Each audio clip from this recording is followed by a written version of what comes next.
Сергей Николаевич пошел купаться. Открытие сезона в Алуште.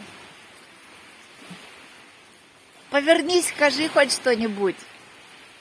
Повернись, скажи что-нибудь. Море.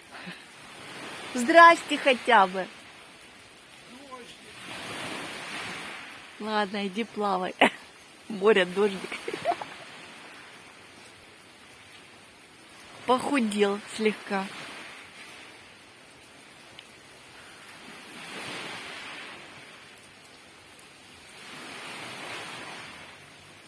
Море, дождик. Что еще надо, да?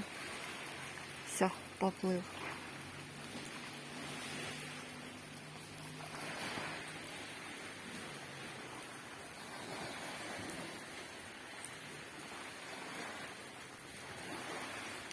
Видать, к лодке поплыл.